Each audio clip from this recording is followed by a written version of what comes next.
ओम शांति।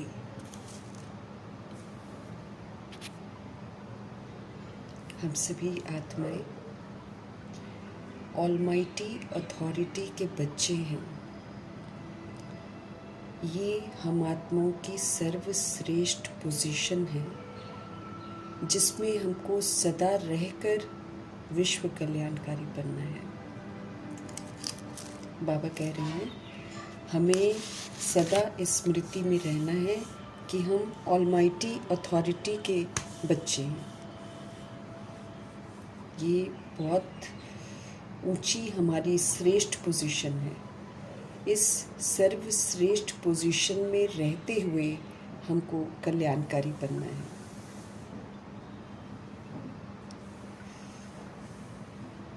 नीचे के दर्जे से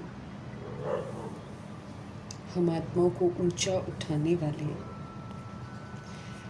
शिव पिता परमात्मा जी का तहे दिल से हम धन्यवाद करेंगे।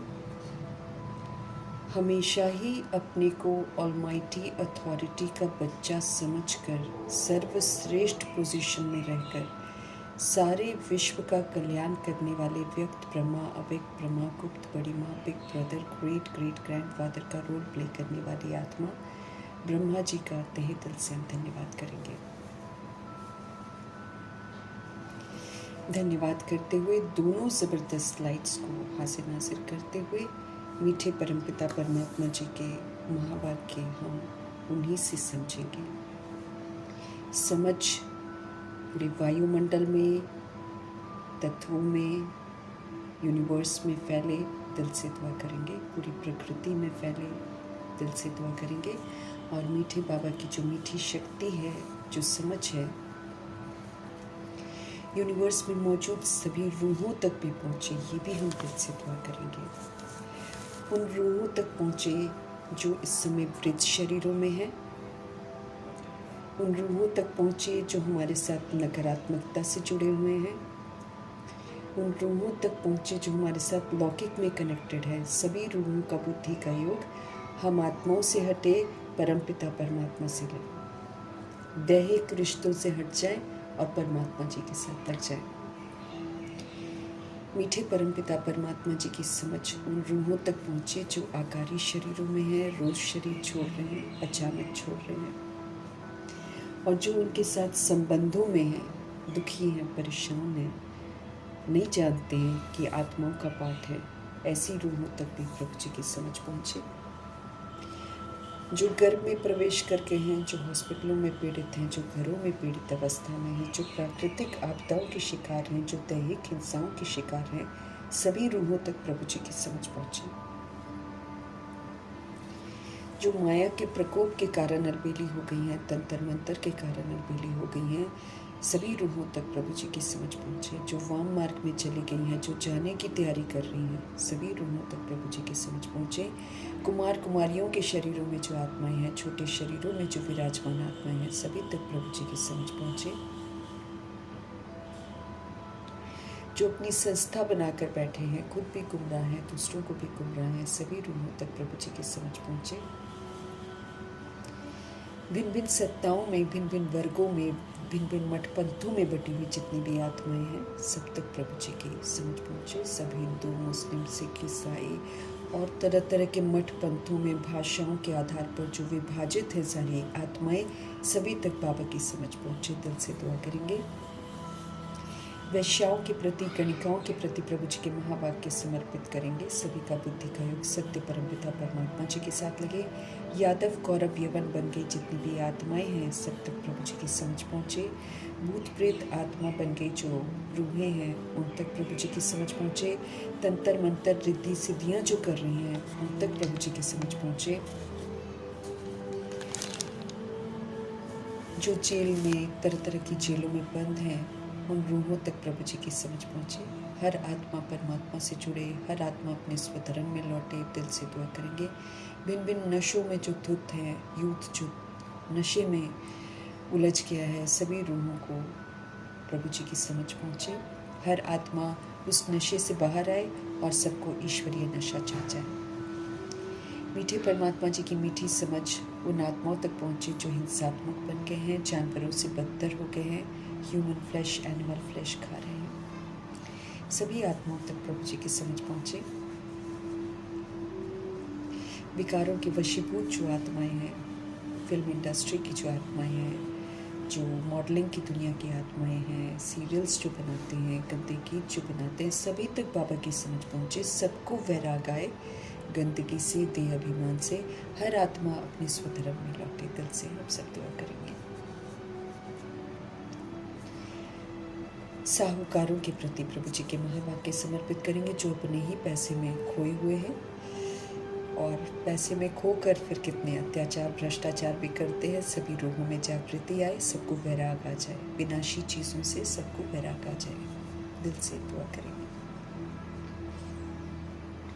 उन स्थानों तक, उन लोगों तक महावाक्य समर्पित करेंगे जहाँ अभी तक पहुँचे ही नहीं है, और अगर पहुँचते भी हैं तो रूहें बिल्कुल सुनने को तैयार नहीं है, क्योंकि वो अपनी ही ज़िंदगी में व्यस्त है, उसमें खुश है। वो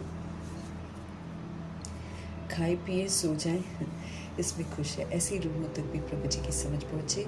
और हम अपने लिए भी दुआ करेंगे कि आत्मिक स्थिति में स्थित होकर हम परमपिता परमात्मा जी के महावाक्य उन्हीं से समझें, और यथार्थ रीति जो होमवर्क हम आत्माओं को मिल रहा है उसको भी हम ज़रूर करें।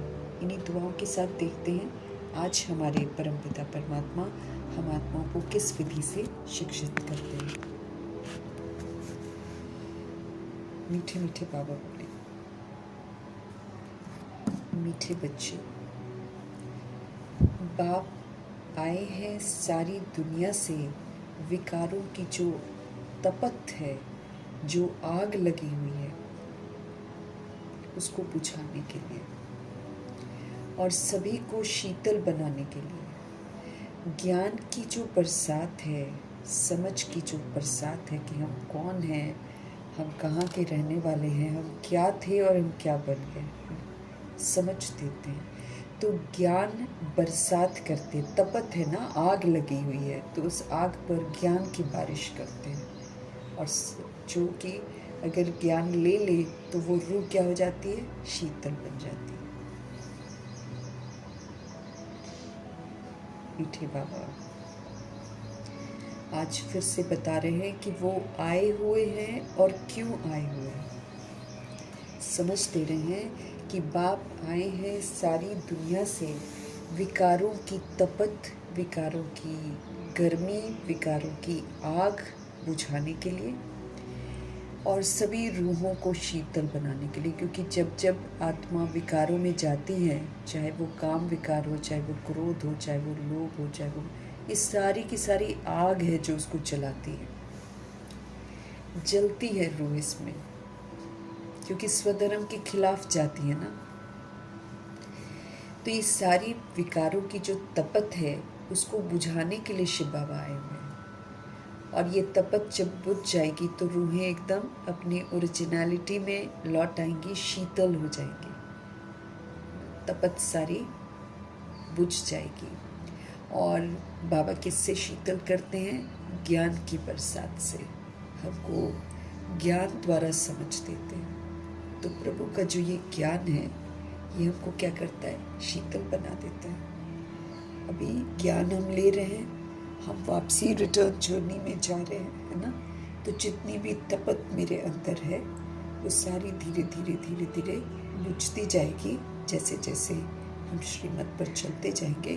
और फिर हम कहाँ पहुँचेंगे, त्रेता युग तक। वहाँ पहुँचते हमारी कर्म इंद्रियाँ शीतल हो जाएंगी। ये फिर देह को देखना बंद कर देंगे एकदम। उसके बाद फिर सतो प्रधान पुरुषार्थ हमारा शुरू हो जाएगा। अगर हम चाहते हैं कि गोल्डन एज दुनिया में जाएं, तो सबसे पहले अपने अंदर की आग को बुझाकर हमको त्रेता युग तक पहुंचना। त्रेता युग में पहुंचेंगे। लोग दुनिया में क्या कहते हैं सिल्वर पहनो, चांदी पहनो, है ना, शांत हो जाएंगे। सिल्वर को वो सोचते हैं कि शांति का प्रतीक है, इसको पहनने से आत्मा शांत हो जाती है। एक्चुअली हकीकत ये है कि जब आत्मा राजा बनकर अपनी कर्म इंद्रियों को जीत लेती है ज्ञान से उसको शीतल बना देती हैं, तब वो सिल्वर एज में पहुंचती है। तो सिल्वर एज तक जब पहुंचती है ना, तब वो विकारों में जाना बंद कर देती है, देह को ही देखना बंद कर देती है, इतनी शीतल हो जाती है। हम गर्म ही होते हैं देह को देखकर। गुस्सा आ गया, आवेश आ गया, फर्क आ गया, भेदभाव आ गया, सारा क्यों आता है? क्योंकि हम बॉडी को देखते हैं। ईर्ष्या, द्वेष, नफरत, बदले की भावना, ये सब क्यों पनपती है? क्योंकि हम बॉडी समझते हैं। जिस दिन हम सोल कॉन्शियस हो जाएंगे, अपने आप को सोल समझेंगे, हमको कोई भी नुकसान नहीं पहुंचाएगा। जिस दिन हमारी कर्म इंद्रियां शीतल हो जाएंगी ना, जिस दिन हम सिल्वर एज तक पहुंच जाएंगे, तब जाकर हमारा सब कुछ एकदम शांत हो जाएगा। लेकिन दुनिया में तो स्थूल विधियाँ अपनाते हैं, इसलिए वो लोग सोचते हैं हम ये पहन लेंगे, वो पहन लेंगे, ऐसा कर लेंगे, वैसा कर लेंगे तो हम शांत हो जाएंगे। ऐसा नहीं होता है। लेकिन हम एक्चुअली जब उस पोजीशन तक पहुंचते हैं जहाँ ज्ञान हमको पहुंचाता है, जहाँ हम समझते हैं कि ये जो कर्म इंद्रियाँ हैं ये बस महज हमारा इंस्ट्रूमेंट है जिसको हमको यूज़ करना है, लेकिन हम इसके अधीन हो गए हैं, क्रिमिनल बन गए हैं, इसीलिए हमको इसको ठीक करना है। तो मीठे मीठे बाबा समझते रहे कि बाप आए हुए हैं सारी दुनिया से ये विकारों की तपत बुझाने के लिए। सारी दुनिया में आग लग रखी है, दे अभिमान की, दे के भान की, काम क्रोध लोभ मोह अहंकार की, ईर्ष्या की, द्वेष की, नफरत की, सारा विकार की तो आग है चारों तरफ। इसको बुझाने आए हैं बाबा। हम आत्माओं को शीतल बनाने आए हैं बाबा। किससे शीतल बना रहे हैं? ज्ञान की बरसात से। इसलिए हमको कल भी बोल रहे थे ना कि जो मैं तुमको सुनाता हूँ उसको तुम दिल से लगाओ। जब दिल से लगेगी तो हम परिवर्तन करेंगे। जब दिल से मेरे को लग जाएगा कि मैं ऑलमाइटी अथॉरिटी का बच्चा हूँ। यूं तो हम बोलते ही रहते हैं हम बालक हैं आपके, लेकिन वो तो यूं ही कहते हैं ना। अब तो हमको समझ मिली है कि वाकई मैं आत्मा हूँ और मेरा पिता परमात्मा है। बाकी तो सारा रोल है और सारा विनाशी है, सारा महज एक दिखावा है। असलियत तो हमारी यही है ना। लेकिन बाबा कहते हैं ये सच्चाई जो है ये तुम्हारे दिल को नहीं लगती है, इसलिए तुम परिवर्तन नहीं करते। जिस दिन दिल को लग गई, इंसान अपना वो बॉडी कॉन्शियसनेस भूल जाएगा। तो ये जो ज्ञान है इसकी बारिश करते हैं बाबा हम आत्माओं पर। तो हम आत्माओं की आग जो है वो बुझ जाती है, वो तपत जो है दे अभिमान की वो बुझ जाती है। ये आग है। देखो कुछ भी कोई बोलता है किसी की देह को लेकर, तुरंत गुस्सा आता है ना, आग लग जाती है। इसने ऐसा कैसे कह दिया, अपमानित फील करते हैं, फिर नाराज़ होते हैं, फिर नेगेटिव लेन देन होता है। तो सारा हम बॉडी समझने से गंदे बच जाते हैं। हमको शीतल बनना है ज्ञान की बरसात से। बाबा के साथ रहना है तो जो पिया के साथ है उसके लिए हर समय ज्ञान की बरसात है। उसको बाबा टच कराते जाएंगे, समझ देते जाएंगे, बुद्धि का ताला खुलता चला जाएगा, हकीकत समझ में आनी शुरू हो जाएगी। ऐसे होता है ज्ञान की बरसात। प्रश्न है, कौन सी तपत सारी दुनिया को चला रही है? सारी दुनिया इस समय चल रही है, तो कौन सी तपत है जो सारी दुनिया को चला रही है? उत्तर है काम विकार की तपत। कामनाएं, काम विकार मतलब खाली वही नहीं कि जो गलत कर लिया, लेकिन किसी भी तरह की कामना जो है ये काम विकार को उत्पन्न करती है। तो काम विकार की तपत, इसका वंश भी है तो इसका अंश भी है। कामनाओं से ये शुरू होता है काम विकार। तो काम विकार की तपत सारी दुनिया को जला रही है। सब काम अग्नि में जलकर काले हो गए हैं। बाप ज्ञान वर्षा से उन्हें शीतल बनाते हैं। ज्ञान की वर्षा से बाबा शीतल बनाते हैं। जैसे बरसात पड़ने से धरती शीतल हो जाती है, तो इस ज्ञान वर्षा से 21 जन्मों के लिए तुम शीतल बन जाते हो। किसी भी प्रकार की तपत नहीं रहती है, तत्व भी सतो प्रधान बन जाते हैं, कोई भी तपते नहीं है। फिर काम विकार की तपत सारी दुनिया को जला रही है। सब काम अग्नि में जलकर काले हो गए हैं। बाप ज्ञान वर्षा से रूहों को शीतल बनाते हैं।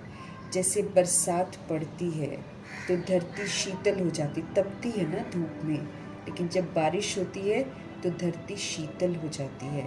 तो ये जो ज्ञान की वर्षा है जो बाबा आकर करते हैं, इससे 21 जन्मों के लिए हम शीतल बन जाएंगे। एक तो संगम युग के जन्म में हम शीतल रहेंगे, और फिर इसकी जो प्रारब्ध है वो 2500 वर्ष की राजधानी में भी रहेगी। तो इस ज्ञान वर्षा से 21 जन्मों के लिए तुम शीतल बन जाते हो। किसी भी प्रकार की तपत नहीं रहती, किसी भी प्रकार की तपत नहीं रह जाती।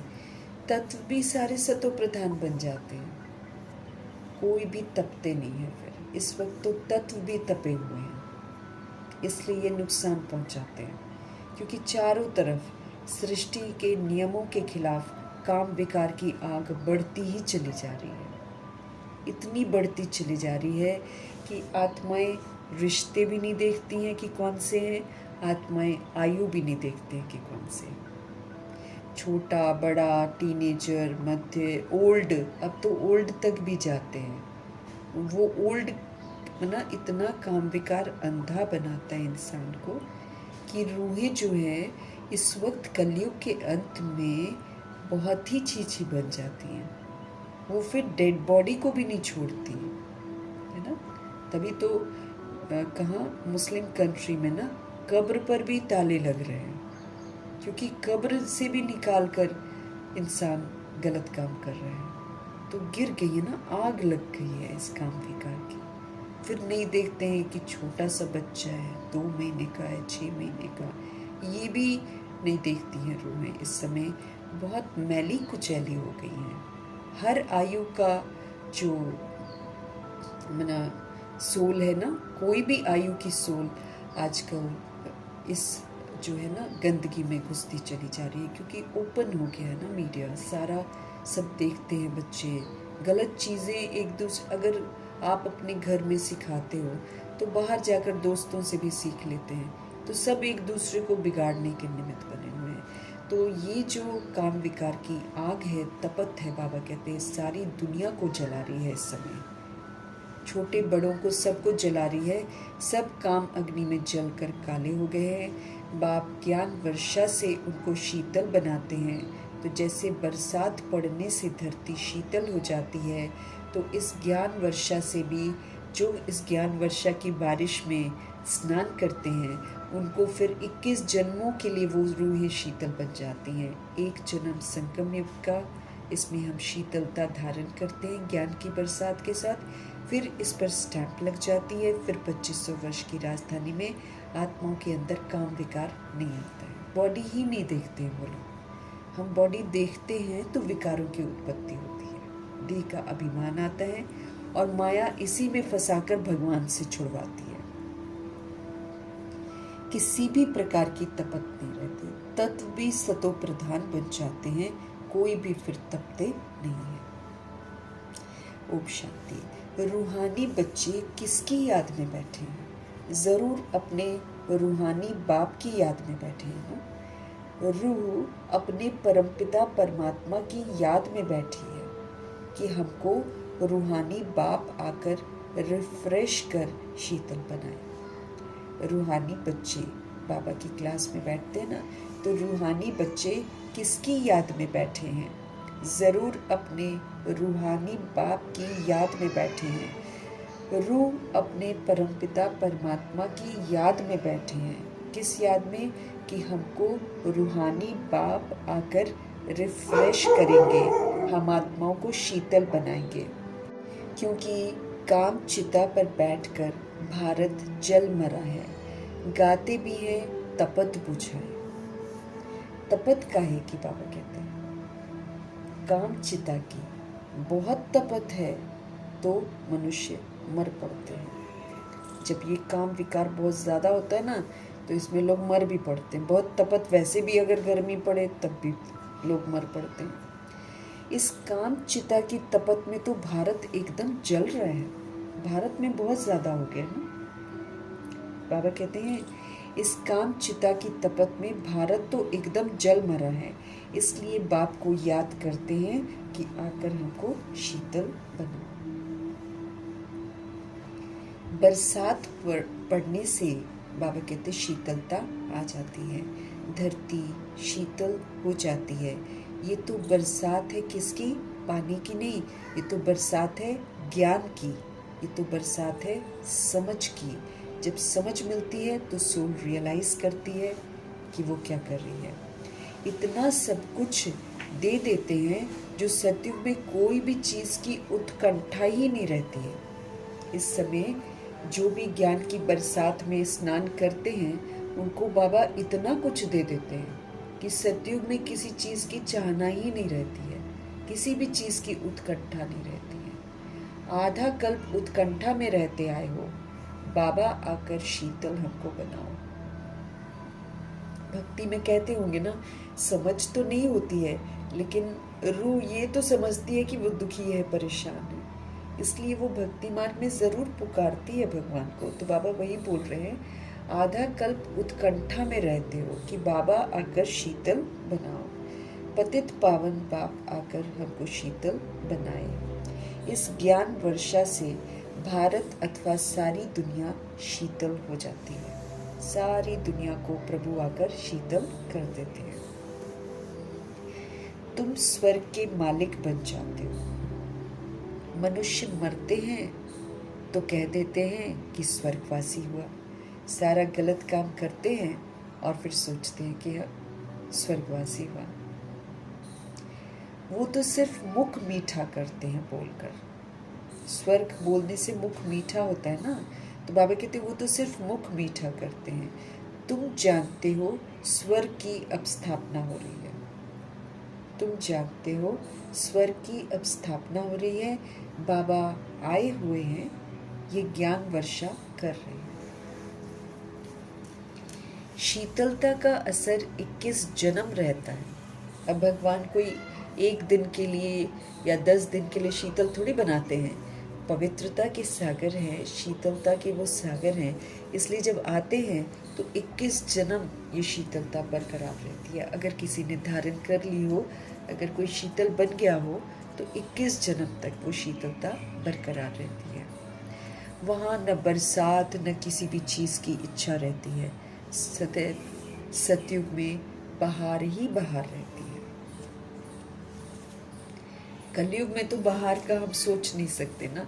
लोग जाते हैं हादसों में, कितने शिकार हो जाते हैं, लेकिन यहाँ कभी बारिश हो गई, कभी बहुत धूप हो गई, लेकिन वहाँ पर तो सदैव बहार ही बहार है, स्प्रिंग सीजन है। तो बाबा कहते वहाँ न बरसात की न किसी भी चीज़ की इच्छा रहती है। भगवान इतना भरपूर कर देते हैं, एक मिट्टी का दाना नहीं होगा, चारों तरफ हरियाली हरियाली होगी, सोने के महल होंगे। वहाँ की हरियाली की तो बात ही कुछ और होगी ना, क्योंकि सतो प्रधान होगी वो एकदम। लेकिन वहाँ जाने के लिए कमाई करनी है। फिर ये समय उसी के लिए, एक तरफ कलयुग आकर्षित करता है और एक तरफ भगवान कहते हैं स्वर्ग में चलने की तैयारी करो, कलयुग को छोड़ दो, ये मायावी है। ये कोई भी चीज़ हम इसमें करते हैं ना तो उसके साथ दुख ज़रूर है, दुख ज़रूर मिलता है। तो हमको बाबा ऐसा शीतल हमको कर देते हैं कि 21 जन्म तक वहाँ न बरसात न किसी भी चीज़ की इच्छा रहती है, सदैव बहार ही बहार रहती है। वहाँ कोई भी प्रकार का दुख नहीं रहता है। सूर्य भी सतो प्रधान बन जाता है वहाँ पर, कभी तपत नहीं दिखाते हैं सूरज भी वहाँ पर। तुम सारे विश्व के मालिक बन जाते हो। इधर इंसान विकारों में जाता है ना, विकारों की आग बढ़ती है तो फिर तत्वों की भी आग बढ़ती है। फिर इंसान बोलता है मुझे गर्मी लग रही, मुझे गर्मी लग रही। अभी भी ऐसे ही होगा, ये तत्व तो एक साथ हमला करेंगे, लेकिन बाबा ने हमको क्या बोला, तुम पवित्र बनो, योगी बनो। अगर हम पवित्र और योगी बन गए ना, तो ये तत्व हमला करेंगे लेकिन इसका इफेक्ट हम पर नहीं आएगा। जो रूह योगी होगी ना, जो रूह पवित्र होगी, उसको गर्मी भी नहीं लगेगी, उसको सर्दी भी नहीं लगेगी, उसको किसी चीज़ का इफेक्ट अनुभव नहीं होगा, उसको भूख नहीं लगेगी, उसको प्यास नहीं लगेगी, इतना वो प्रभाव मुक्त होगी। तो बाबा, लेकिन डिपेंड करता है हम कितनी अपनी तपत को यहाँ पर बुझाते हैं। सदैव बाहर ही बाहर रहती है, वहाँ कोई भी प्रकार का दुख नहीं रहता है। वहाँ पर सूर्य भी सतो प्रधान बन जाता है, कभी तपत नहीं दिखाता सूरज। तुम सारे विश्व के मालिक बन जाते हो। अभी तो गुलाम है ना, गाते हैं मैं गुलाम तेरा। बाप को याद करते हैं, अब बाप कहते हैं तुम्हारी सेवा में मैं तुम्हारा गुलाम आकर बनाऊं। बाबा कहते हैं सेवा करते हैं ना बाबा, रोज आते हैं, रोज हमको पढ़ाते हैं, तो बाबा कहते हैं मैं ही तुम्हारा गुलाम बन गया हूँ। तुम बच्चों की सेवा करता हूँ, पराए पतित देश पतित शरीर में मैं आता हूँ। मैं पराए देश में आता हूँ, मैं पतित दुनिया में आता हूँ, मैं पतित शरीर में आता हूँ। किसके लिए? हम आत्माओं को इस तपत से मुक्त करने के लिए।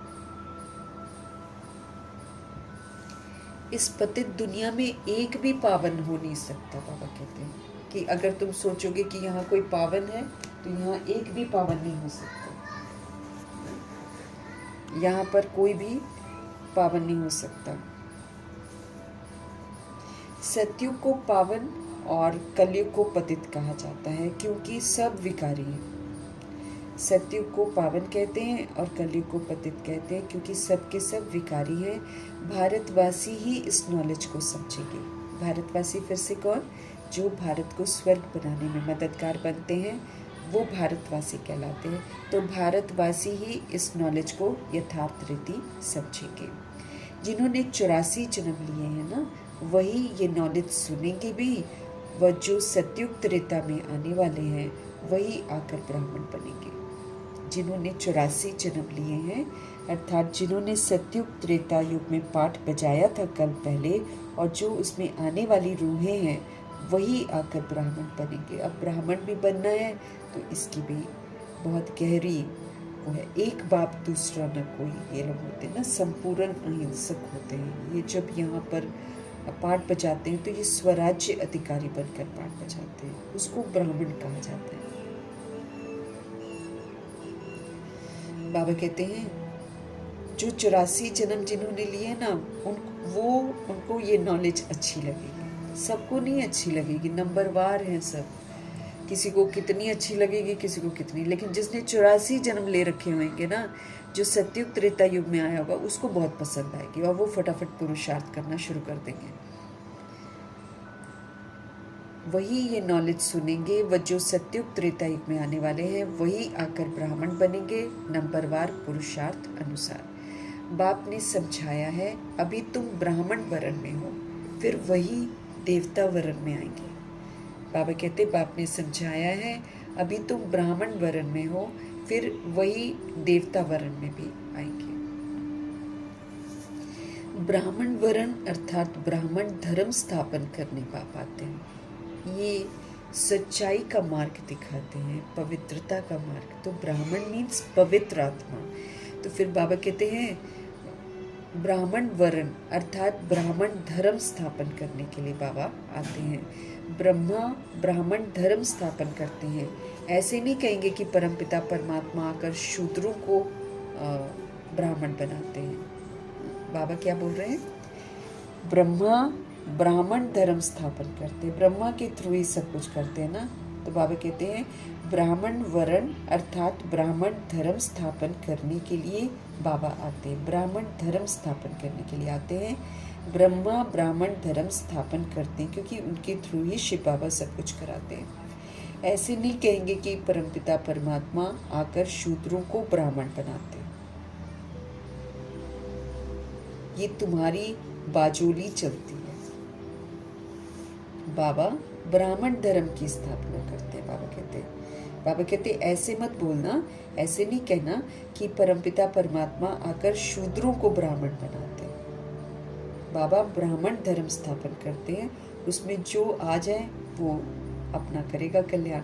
सब तो नहीं बनते ना, अब सारी दुनिया ही शूद्र है, तो सारे शूद्र को ब्राह्मण नहीं बनाते, लेकिन बाबा आकर पवित्रता की प्रतिज्ञा करवाकर ब्राह्मण धर्म के फिर नियम और मर्यादाएं बताते हैं। तो ये ब्राह्मण धर्म की बाबा स्थापना करते हैं। तो बाबा कहते हैं ऐसे मत बोलो कि शूद्रों को ब्राह्मण बनाते, आप ये कहा करो कि ब्राह्मण धर्म स्थापन करने के लिए बाबा आते हैं।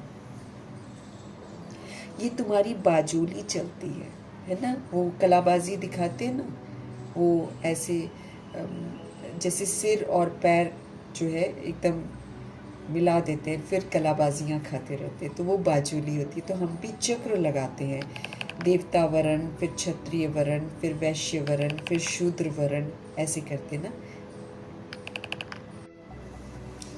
बाबा कहते हैं तुम्हारी बाजोली चलती है, ये तो बहुत सहज है, तुम जानते हो ये चक्र कैसे फिरता है। विराट रूप में ब्राह्मणों की चोटी और शिव बाबा को भूल गए हैं। बहुत बड़ा विष्णु का चित्र बनाते हैं बाबा कहते हैं, उसमें सारी सृष्टि में कैसे वर्ण होते हैं उसकी भी समझ देते हैं। बाबा कहते हैं तुम जानते हो कि ये चक्र कैसे फिरता है। विराट रूप में विष्णु के चित्र में ब्राह्मणों की चोटी और शिव बाबा को भूल गए। ये दोनों चीज़ नहीं बनाते, बाकी सारा बनाते, देवता वरण और क्षत्रिय वरण, शूद्र वरण, है ना, वैश्य वरण सब बनाएंगे, लेकिन ये ब्राह्मणों की चोटी नहीं बनाते और शिव बाबा को नहीं बनाते। उसमें कहते हैं देवता, क्षत्रिय, वैश्य, शूद्र, फिर शूद्र से देवता। अब ब्राह्मण कहाँ गए? फिर बाबा कहते हैं ऐसे कैसे शूद्र से देवता बनेंगे। डेफिनेटली बीच में कोई करेक्ट करेगा, अच्छा बनाएगा, तो बाबा बीच में आते हैं, फिर ब्राह्मण बनाते हैं, ब्राह्मण से फिर फरिश्ता, फरिश्ता से फिर देवता बनते हैं। अब ब्राह्मण कहाँ चले गए? ब्राह्मण लोग गाते भी हैं ब्राह्मण देवताएं नमः। तब प्रजापिता ब्रह्मा की वंशावली कहाँ गए? फिर प्रजापिता ब्रह्मा का नाम कितना बाला है, चित्रों में भी कितनी भूल कर दी है। बाबा कहते भक्ति के चित्रों में भूल कर दी है। प्रजापिता ब्रह्मा की औलाद का कोई नाम निशान ही नहीं है, ब्राह्मणों का कोई नाम निशान नहीं है। स्कूल में टीचर पढ़ाते हैं, वो फिर भी सोर्स ऑफ इनकम है दुनिया में। एम ऑब्जेक्ट तो जरूर चाहिए। बाकी ये जो दुनिया में शास्त्र वगैरह सुनाते हैं, इससे तो बाबा कहते कोई एम ही नहीं। चलो स्कूल में फिर भी पढ़ते हैं, चलो जॉब करेंगे बाद में जाकर, लेकिन ये जो शास्त्र वगैरह सुनाते हैं, झूठी कथाएं सुनाते हैं, इससे तो कोई भी फायदा नहीं होता है, इससे कोई इनकम नहीं होती है। एम ऑब्जेक्ट तो हमको जरूर चाहिए। तो लक्ष्मी नारायण जो है वो एम ऑब्जेक्ट है। बाबा कहते हैं एम ऑब्जेक्ट तो ज़रूर चाहिए। तुम बच्चे जानते हो इस पढ़ाई से ही मर्तबा मिलता है। ये जो ईश्वरीय पढ़ाई है, इसी से मर्तबा मिलता है। पतित दुनिया में भगवान आकर पतितों को पढ़ाते हैं। पतित दुनिया में भगवान आकर क्या करते हैं? पतितों को पढ़ाते हैं। बाप कहते हैं कि मैं तुम बच्चों को पढ़ाकर पावन बनाता हूँ। इस पढ़ाई से इनकम देखो तुम्हारी कितनी भारी है। अभी बाबा हमको जो पढ़ाते हैं, दुनिया वाली पढ़ाई तो चलो बाबा कहते हैं मिल जाती होगी जॉब, है ना, लेकिन यहाँ तो बाबा जो पढ़ाते हैं वो इनकम कितनी ज़बरदस्त होती है कि 2500 वर्ष की राजधानी में कुछ नहीं करना होता है, उसके बाद भी जल्दी गरीब नहीं होते। तो बाबा कहते हैं इस पढ़ाई से इनकम देखो कितनी भारी है। आधा कल्प के लिए तुम तकदीर बनाते हो। तो मेरे को याद रखना चाहिए ना कि कलयुग खत्म होने वाला है और 2500 वर्ष की राजधानी की कमाई करनी है। कमाई करेंगे, उसी कमाई के अनुसार हम उस दुनिया में जाएंगे। तो आधा कल्प के लिए तुम इस समय तकदीर अपनी बनाते हो। भारत में गाया हुआ है 21 पीढ़ी। अब तुम बेहद के बाप से 21 पीढ़ी बेहद का वर्षा पाते हो। अब तुम बेहद के बाप से 21 पीढ़ी बेहद का वर्षा पाते हो। लौकिक बाप का है अल्पकाल क्षण भंगुर का वर्षा।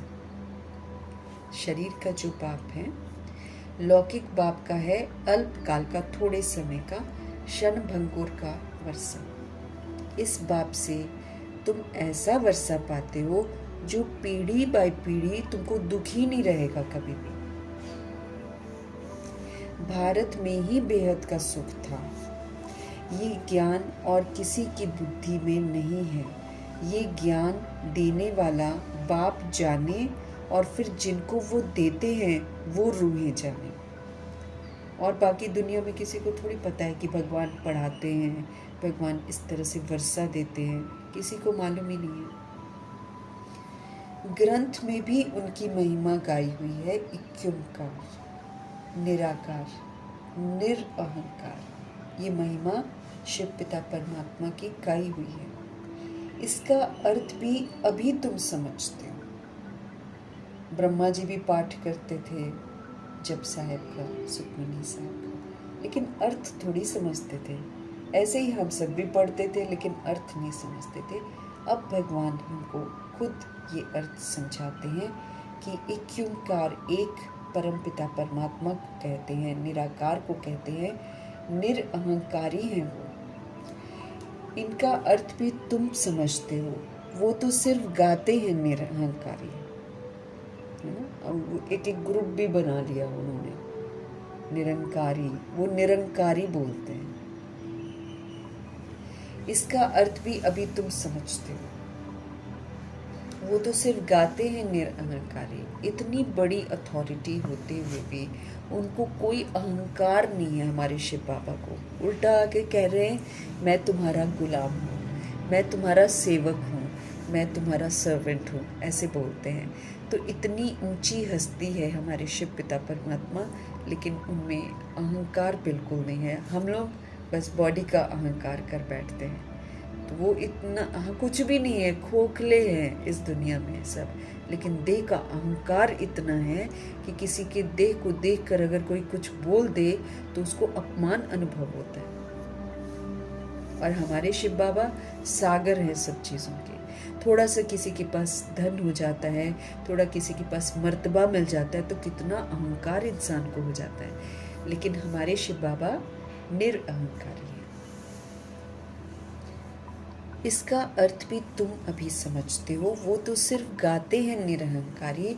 इतनी बड़ी अथॉरिटी होते हुए भी उनको कोई अहंकार नहीं है। तो हमको उनसे सीखना है, हमको भी किसी तरीके का अहंकार नहीं रखना है।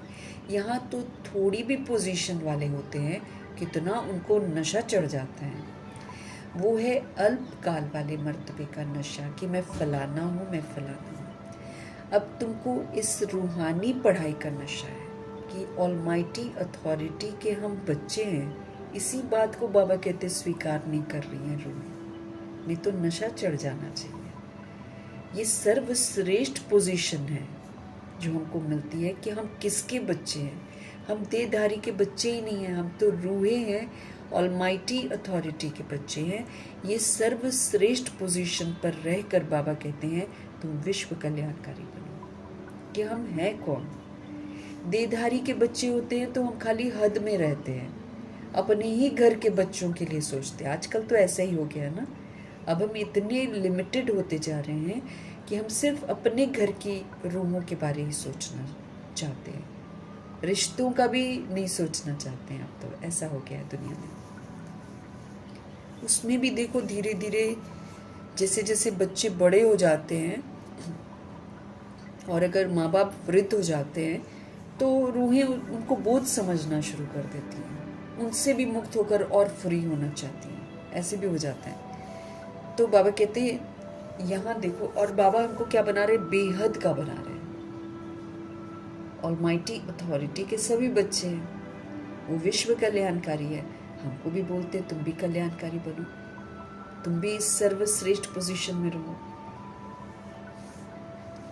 बाबा कहते हैं अब तुमको इस रूहानी पढ़ाई का नशा है कि हम सुप्रीम रूह से पढ़ रहे हैं, ऊंची पढ़ाई पढ़ रहे हैं। इससे ऊंची पढ़ाई तो कोई भी नहीं होती।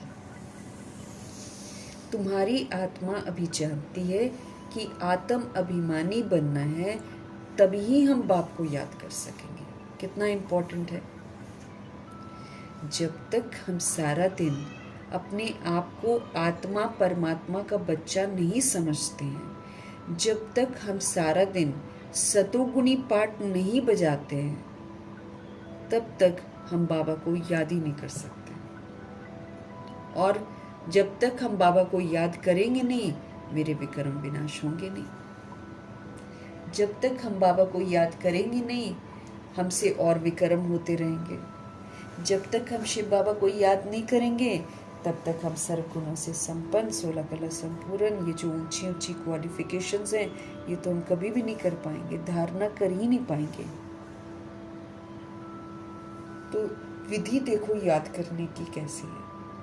विधि ये है क्योंकि हमारे ऊपर बोझ है ना बहुत सारा पापों का, जो हमने देह भान में पाप कर रखे हैं, उसका बोझ बहुत है। तो भगवान से जल्दी हम लिंक नहीं हो सकते। इसलिए बाबा हमको बोलते हैं कि ऑलमाइटी अथॉरिटी के बच्चे हो आप, ये सर्वश्रेष्ठ पोजीशन में रहकर पहले कल्याणकारी बनो। जब हम सभी रूहों के प्रति सतोगुणी पाठ बजाएंगे, अर्थात हम शांत रहकर शांति का सहयोग देंगे, हम पवित्र रहकर पवित्रता का सहयोग देंगे, सुखी रहकर संतुष्ट रहकर खुश रहकर हम इनका सहयोग देंगे। जब हम शक्तिशाली रहकर शक्तियों का सहयोग देंगे, जब हम परमपिता परमात्मा का जो ज्ञान है इसको समझकर इसका सहयोग देंगे, तब तो हम जो मेरे पाप हैं वो कटते जाएंगे और मैं परमात्मा के समीप आते जाऊंगी। विधि पूर्वक है याद। अपने को आत्मा समझना है, परमात्मा का बच्चा समझना है, सतोगुणी हूँ ये समझना है। तो ये जो सच्चाई है, इस सच्चाई में मुझे टिकना है, उसको बोलते हैं आत्म अभिमानी। फिर आत्मा समझकर पाठ बजाना। अगर हम हमेशा ये समझेंगे कि हम ऑलमाइटी अथॉरिटी परमपिता परमात्मा के बच्चे हैं, ये वाली पोजीशन में ठहर कर जब हम पाठ बजाएंगे तो हम रॉयल पाठ बजाएंगे। रॉयल्टी क्या है? पवित्र रहना, शांत रहना, खुश रहना, संतुष्ट रहना, सुखी रहना, शक्तिशाली रहना, क्वेश्चन करेक्शन नहीं करना, फुल स्टॉप लगाना, रिएक्ट रिजेक्ट नहीं कर, सारी रॉयल्टी है। भगवान के बच्चे ऐसे वाले होंगे।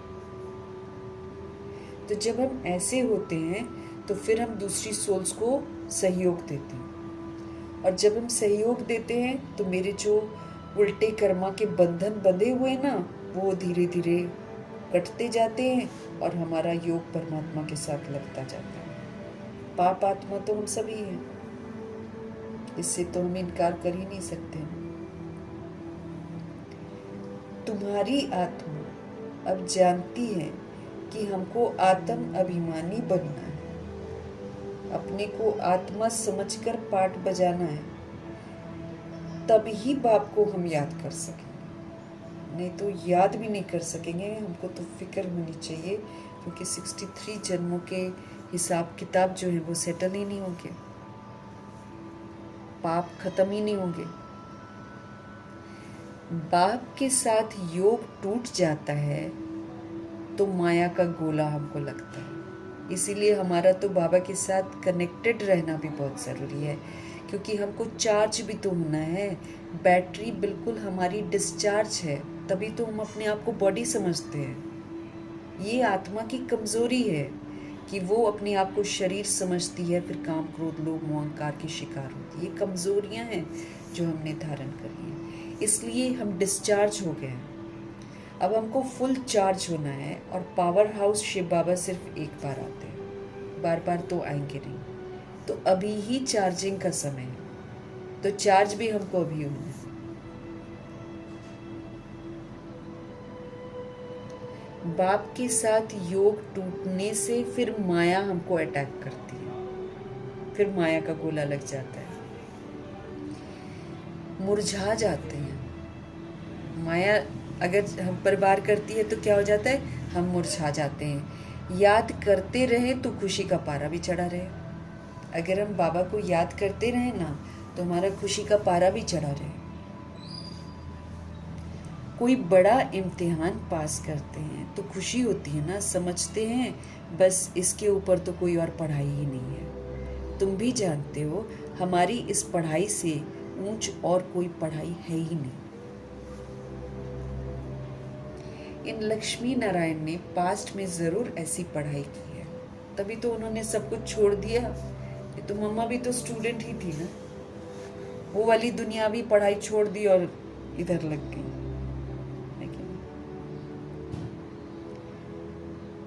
तो इन लक्ष्मी नारायण ने पास्ट में ब्रह्मा जी सरस्वती जी ने ज़रूर ऐसी पढ़ाई की है ना, राजयोग सीखे हैं तब तो महाराजा महारानी बने।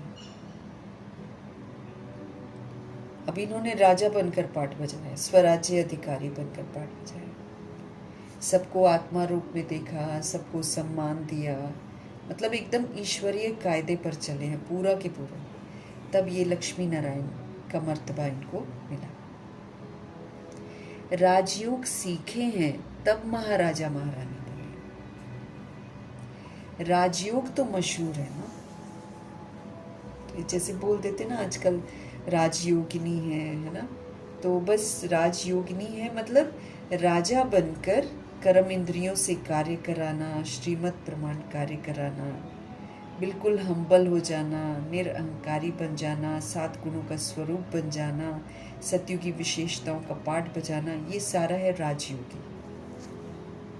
वो राजयोगी जो अपने सीट, जो बाबा सीट देते हैं उस तख्त पर विराजमान रहती है, वो रूह जो अपने ताज को कभी उतारती नहीं है, वो रूह जो स्मृतियों के तिलक को कभी मिटने नहीं देती है, वो है राजयोगी। दुनिया कितना भी हिलाए वो अपने कल्याणकारी तख्त से नीचे नहीं उतरेंगे। राजयोगी अभी भी राजा, हाँ, किसी ने कुछ कहा तो उनको कोई फर्क नहीं पड़ा, उसी को तो राजा कहते हैं। हम रूहों को फर्क पड़ जाता है ना किसी के कुछ कहने से, तो हम प्रजा हैं, और अगर हम माया के शिकार हैं तो फिर हम दास हैं।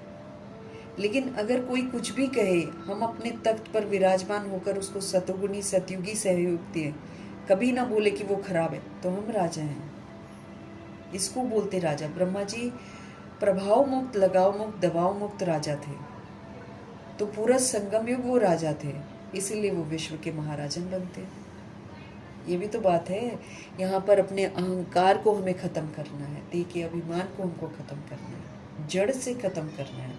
अब इस देह अभिमान को ठेस पहुँचाने के लिए बहुत लोग आएंगे, लेकिन बाबा कहते आखिरी वाला क्या पोजीशन होना चाहिए, हार जीत निंदा स्तुति सब में समान है। तुम स्तुति कर दो तो भी फर्क नहीं पड़ेगा, तुम निंदा कर दो तो भी फर्क नहीं पड़ेगा, तुम गालियाँ दे जाओ तो भी फर्क नहीं पड़ेगा। ऐसी वाली स्थिति बनानी है, उसको बोलते राजा। और ये जो रावण है ये हमको सिखाता है कि उसने तुम्हारी ऐसे की तो उसने तुम्हारी ऐसे करी, तुम भी करो, तुम भी करो। वो बदला लेने की भावना सिखाता है, देह का अभिमान।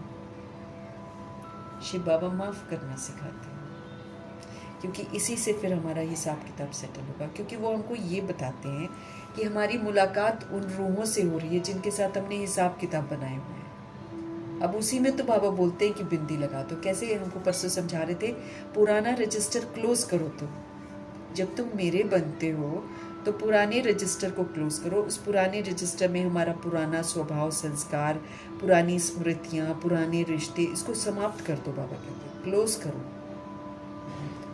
क्लोज करके अब नया रजिस्टर, अब नया रजिस्टर में आत्मा बनकर पाठ बजाओ, नए रजिस्टर में ट्रस्टी बनकर पाठ बजाओ, नए रजिस्टर में श्रीमत प्रमाण पाठ बजाओ। तो जब हम श्रीमत पर पाठ बजाते हैं और इधर से पुराने वाले लोग जो हैं वो तो पुराना ही पाठ बजाएंगे ना।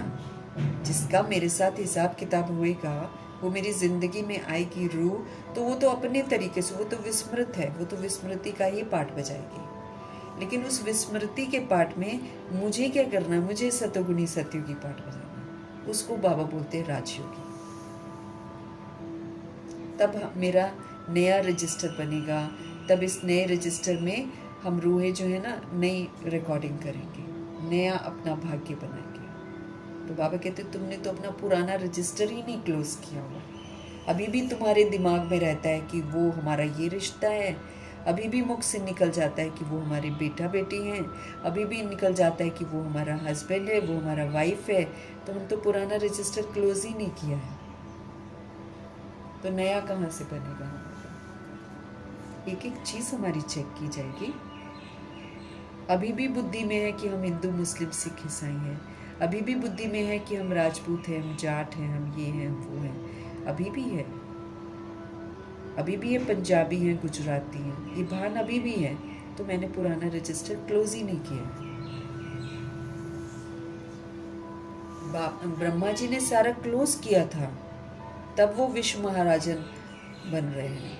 ऐसे ही थोड़ी बन गए हैं, उन्होंने पुराना रजिस्टर क्लोज करके नया रजिस्टर शुरू किया है, नए में नई रिकॉर्डिंग। राजयोग तो मशहूर है। बाबा कहते हैं परमपिता परमात्मा आकर राजयोग सिखाते हैं, और जब हम राजयोगी बनते हैं, जब हम, क्योंकि स्वर्ग में कौन रहते हैं? देवता। देवता कौन होते हैं? दाता, देने वाले। तो जब हम यहाँ पर देना सीखते हैं सतुगुणी आत्मा बनकर, सतयुगी देव आत्मा बनकर, हम देते ही तो हैं। तो जब हम देते हैं तो क्या बन जाते हैं? राजा। तो जो यहाँ संगम युग में राजा बनेगा, जो यहाँ पर सूक्ष्म खजाने जो बाबा से मिलते हैं उसका सहयोग सबको देगा, वही तो राजा बनेगा। ऐसे बनना है राजा। अब उसमें बाबा कहते हैं कि कोई कैसा भी व्यवहार करे वो नहीं देखा जाएगा।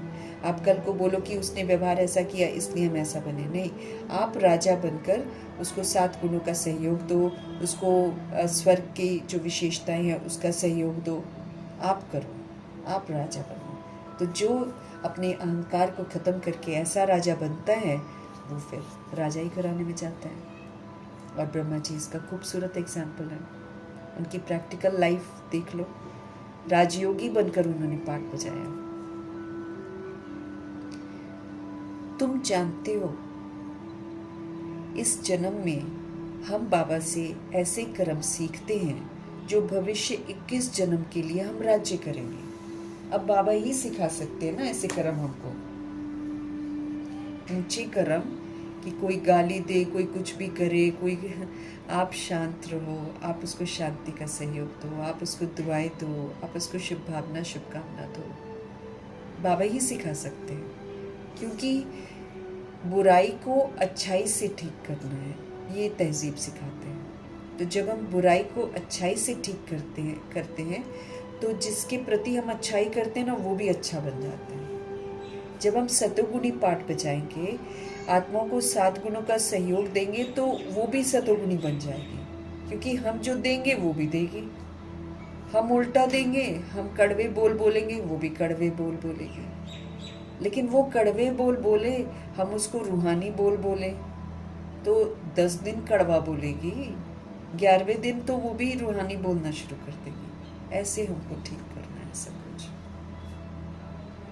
उसके लिए फिर हमको बाबा सिखा ही रहे हैं कि सहनशील बनना है, सरल बनना है, किसी की बात को चित्त पर नहीं रखना है। जैसे छोटे बच्चे होते हैं, खेलते हैं, लड़ते हैं, एक दूसरे को रूठ जाते हैं, एक दूसरे से घर में चले जाएंगे, 5 मिनट बाद देखेंगे फिर से आ जाते हैं, फिर से वही मिलजुल कर सरल चित्त। ऐसे हमको सरल चित्त बनना है। कोई भी बात हमारे मन में नहीं होगी तब हम दूसरों के साथ अच्छा व्यवहार करेंगे। उसके लिए बाबा ने हमको बोला है पुराना रजिस्टर क्लोज करो। अब तुम एक आत्मा हो, वो था कि बॉडी कॉन्शियस होकर तुमने पाठ बजाया। अब तुम्हारे सामने हर तरह की रूह आएगी, क्योंकि हर तरह की रूह आएगी, और हर तरह की रूह के प्रति जब मेरी भावनाएं शुद्ध हो जाएंगी तभी तो हम राजा बनेंगे। सभी के प्रति स्वमान का स्वरूप बनकर सम्मान देंगे तभी तो बनेंगे ना राजा। तो ये मेहनत हमको करनी है। तुम जानते हो इस जन्म में हम ऐसे कर्म बाबा से सीखते हैं जो भविष्य 21 जन्म के लिए राज्य करेंगे और स्वर्ग में विराजमान होंगे। यथा राजा रानी तथा प्रजा, यथा राजा रानी तथा प्रजा भी है ना, राजधानी है ना। बाप आया है किस लिए? राजधानी स्थापन करने के लिए। तो 2500 वर्ष की राजधानी है जिसमें हमको जाना है।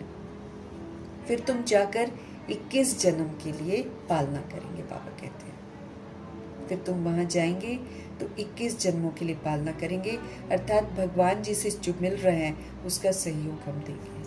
63 जन्म तो दुख भोगा है हमने, 63 जन्म हमने दुख भोगा है, क्योंकि मन अशांत हो जाता है।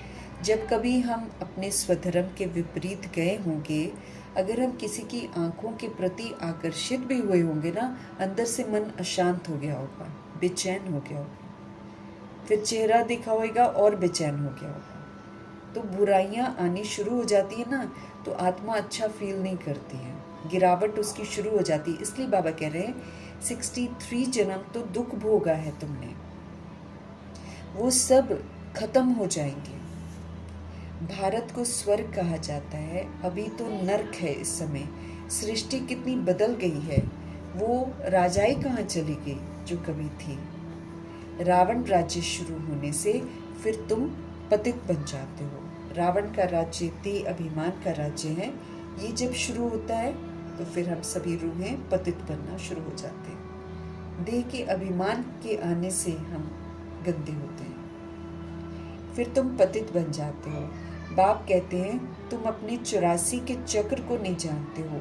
अभी तुम बच्चों को बार बार समझाया जाता है, तुमने 84 जन्म का चक्र पूरा किया है, अभी तुम्हारा ये अंतिम जन्म है। अब फिर से अपना वर्षा आपको लेना है, तुमको मुक्ति धाम में बैठ थोड़ी जाना है, बाबा कहते हैं। इसलिए बाबा कहते हैं हमेशा याद रखो, जाना है फिर आना है, जाना है आना है। ये जाने आने का ही तो खेल है। जाएंगे फिर से इसी ड्रामा में आएंगे, फिर से खेलना है। तो क्यों नहीं ये जो छोटा सा समय है इसमें हम बाबा के साथ रहें। बाबा कहते हैं अब फिर से तुमको अपना वर्षा लेना है। ये चक्र जो है ये पूरा हो। 84 के चक्र को दुनिया नहीं जानती है, बाबा कहते हैं। अभी तुम बच्चों को बार बार समझाया जाता है कि तुमने 84 जन्मों का चक्र पूरा किया है, अभी तुम्हारा ये अंतिम जन्म है। अब फिर से तुमको अपना वर्षा लेना है, तुमको मुक्ति धाम में बैठ थोड़ी जाना है। तुम्हारा तो ऑलराउंड पार्ट है। ऐसे बहुत हैं जो सतयुग से लेकर द्वापर कलयुग तक भी मुक्ति धाम में रहते हैं। बहुत है, बाबा कहते हैं, जो बिल्कुल एंड में रहेंगे। ऐसी बहुत सारी रूहें हैं जो सतयुग से लेकर द्वापर कलयुग तक भी मुक्ति धाम में ही रहती हैं।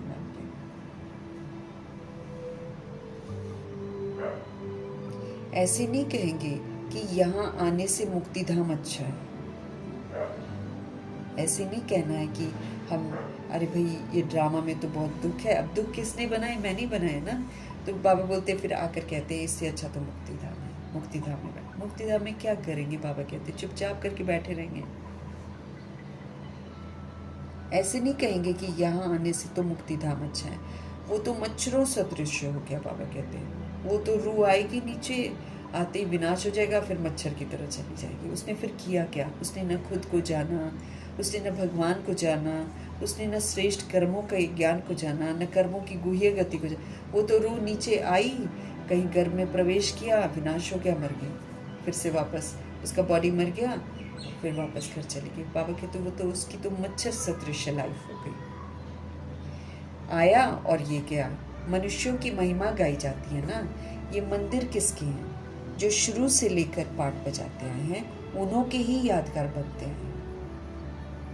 पिछाड़ी में जो आते हैं उन्हों का यादगार है क्या, कुछ भी नहीं। तुम्हारा कितना भारी यादगार है, सबसे जास्ती तुम पाठ बजाते हो। दिलवाड़ा टेम्पल भी बनता है और भी मंदिर कितने बनते हैं। तो बाबा कहते तुम्हारे तो भारी यादगार बनते हैं, सबसे जास्ती तुम पाठ बजाते हो। तुम अपनी प्रारब्ध का टाइम पूरा करके जब भक्ति मार्ग में आते हो, तब फिर तुम्हारा यादगार तथा शिव बाबा के मंदिर बनने शुरू हो जाते हैं। बाबा कहते जब तुम भक्ति मार्ग में आते हो तो फिर तुम्हारा ये यादगार बनते हैं। फिर तुम्हारा यादगार तथा शिव बाबा के मंदिर बनने शुरू होते हैं और फिर धर्म आते हैं, उन्हों का धर्म स्थापन होता है। तुम अपनी हिस्ट्री ज्योग्राफी भी जानते हो और सब धर्म वालों को भी जानते हो ना, हम उनकी भी जानते हैं, क्रिश्चियनिटी कैसे आया वगैरह सब बाबा बताते हैं। 84 जन्मों की सीढ़ी है। पहले हम स्वर्ग में आते हैं, फिर उतरते कैसे हैं ये तुम्हारी बुद्धि में है। हर एक जन्म में भिन्न नाम रूप वाले मित्र संबंधी हमको मिलते हैं। ये सब ड्रामा में तुम्हारा पार्ट पहले से ही नूंधा हुआ है। हम सब एक्टिंग करते हैं, रिकॉर्ड हो जाता है, तो ये नूंधा हुआ है। ये बेहद का ड्रामा है जो हूबहू रिपीट होता है। तुम जानते हो हम 100 देवी देवता थे जो 84 जन्म ले शूद्र बने हैं, फिर हम 100 देवी देवता बनते हैं। मनुष्य तो कह देते हैं आत्मा सो परमात्मा, वास्तव में हम सो का अर्थ ये है। वो फिर कह देते हैं आत्मा सो परमात्मा, परमात्मा सो आत्मा। रात दिन का फर्क है ना। बाबा कहते हैं तुम अभी इन सब बातों को अच्छी रीति जानते हो। तुम अभी पांडव बने हो। कौरव पांडव भाई भाई थे ना, तो अभी बाप मिला है तो तुम कौरव से पांडव बने हो। अब हमको समझ मिलती है कि सोल ब्रदर्स होते हैं। हम भी पहले कौरव थे, बाबा कहते हैं। हम कौरव से फिर पांडव बने बाबा के साथ मिलकर, है। तो फिर बाबा कहते हैं ये जो दुनिया कह देती है आत्मा सो परमात्मा, परमात्मा सो आत्मा, ये तो बाबा कहते हैं रात दिन का फर्क है। असलियत और झूठ कितना फर्क है। बाबा कहते हैं तुम अभी इन सब बातों को अच्छी रीति जानते हो। तुम अभी पांडव बने हो। कौरव पांडव भाई भाई है ना, ऐसे थे ना। अभी बाप मिला है तो तुम कौरव से क्या हो गए, पांडव बने हो। बाप तुमको दुख से लिबरेट करके गाइड बन करके ले जाते हैं। हमको पहले दुखों से लिबरेट करते हैं, हमको दुखों का कारण बताते हैं, फिर उसका निवारण बताते हैं। समझ देते हैं कि देह अभिमान और विकार कारण है, इससे दुख है। अब तुम देह अभिमान और विकारों को छोड़ दो तो निवारण हो जाएगा। तो अभी बाप मिला है तो तुम कौरव से पांडव बने हो। बाप तुमको दुख से लिबरेट करके गाइड बनकर ले जाते हैं। घर का तो किसी को पता ही नहीं है। वो कहते हैं आत्मा ब्रह्म में लीन हो जाएगी, तो घर थोड़ी ठहरा, घर में तो रहा जाता है ना। उनको इनकॉर्पोरियल वर्ल्ड कहा जाता है। आत्माओं की वो दुनिया है, वहाँ पर हमको बॉडी नहीं है।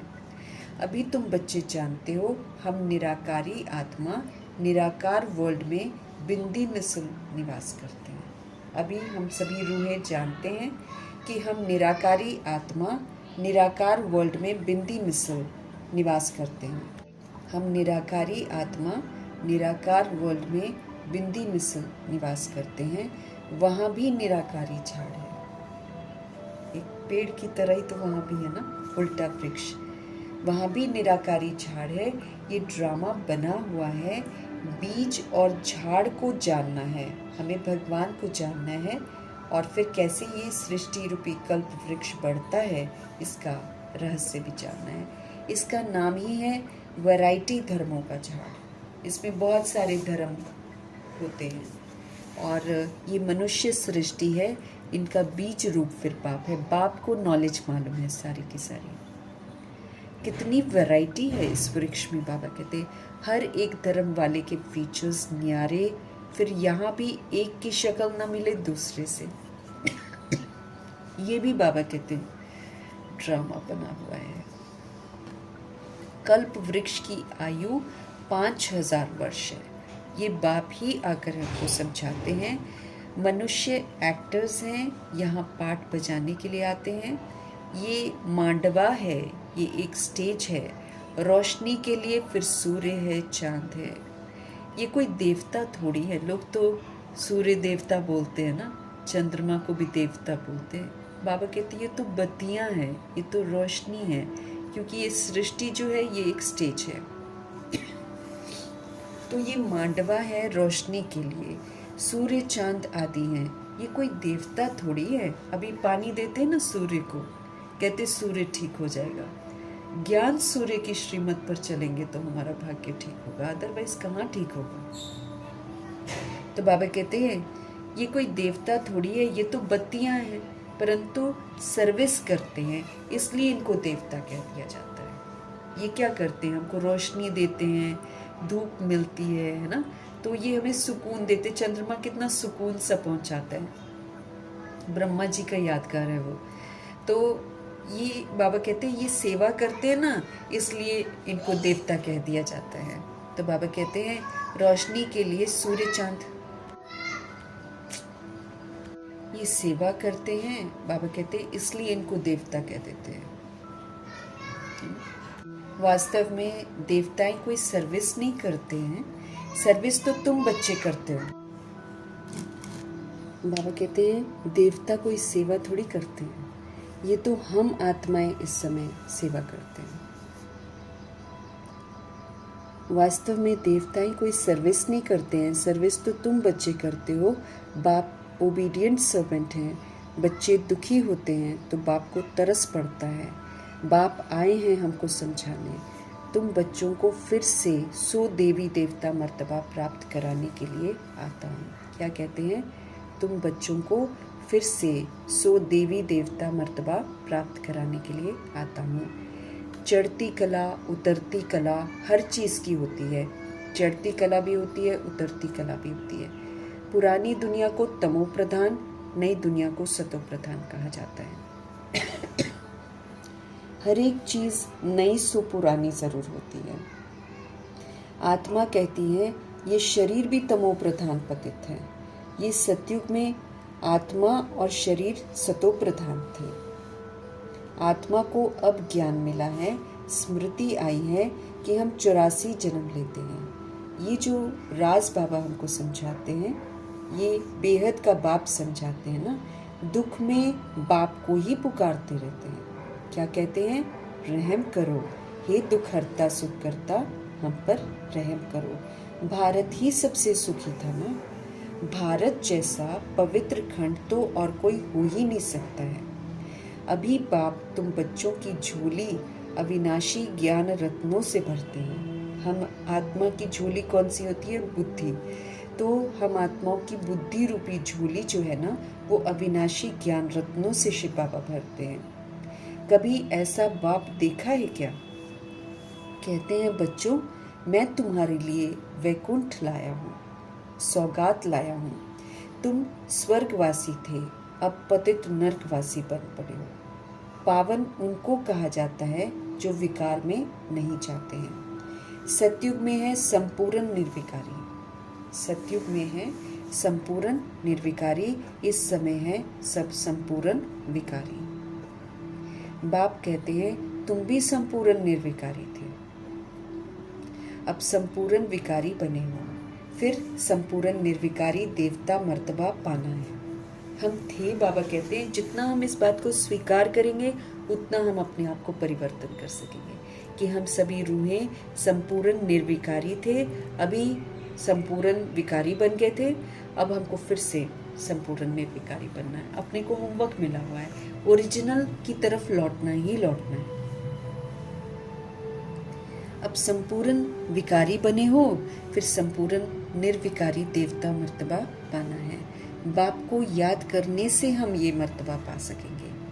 अक्षर देखो कितने अच्छे हैं। मन मना भव, मन को प्रभु में लगाओ। मुझ बाप को याद करो तो तुम तमो प्रधान से सतो प्रधान बन जाएंगे। बाबा कहते तुम मुझे याद करो ना, तुम बाप को याद करो तो तुम तमो प्रधान से सतो प्रधान बन जाएंगे। मैं सर्व शक्तिवान हूँ ना, मुझे याद करो। याद को ही तो अग्नि कहा जाता है। जितना हमारा कनेक्शन पावर हाउस के साथ रहेगा, उतना पावर हाउस शिव बाबा की जो पावर है वो अग्नि का काम करेगी और हमारे सारे पाप जो है उसमें दग्ध हो जाएंगे। हमको याद रखना है हम पाप आत्मा हैं, पाप हमने किए हुए हैं। अब इन पापों को या तो हम दग्ध कर लें जैसे बाबा कहते हैं, या फिर ये इसको दग्ध करेगा ड्रामा प्रकृति सजा देकर। दग्ध तो हमको इसको करना ही पड़ेगा। योग अग्नि से कर लें तो अच्छा है, फिर बाबा से गिफ्ट भी मिलेगा, सजाएं भी नहीं खाएंगे और इज्जत से घर वापस जाएंगे। लेकिन जब हम बाबा का कहना नहीं मानेंगे, पाप मेरे रह जाएंगे 63 जन्मों के, और ऊपर से अभी अवज्ञा के इतने सारे पाप हो जाएंगे। तो ये सारे पापों की सज़ा फिर हमको धर्मराजपुरी में मिलेगी, जहाँ ड्रामा प्रकृति माया यमदूत हमको सजाएं देंगे।